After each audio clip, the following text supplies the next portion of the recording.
தாயின் கருவிலே உருவான நாள் முதலாய் கண்மணி போல காத்து வந்தீரே.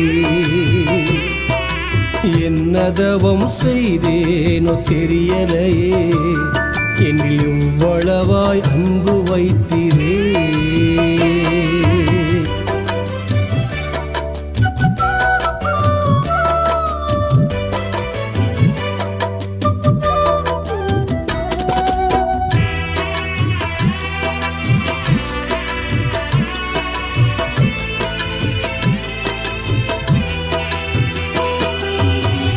ரட்சித்திரே கிருபையால் காத்திரே தயவினால், ரட்சித்திரே கிருபையால் காத்திரே தயவினால், மீட்டிரே இரத்தத்தால் தூக்கினீர் இரக்கத்தால், மீட்டிரே இரத்தத்தால் தூக்கி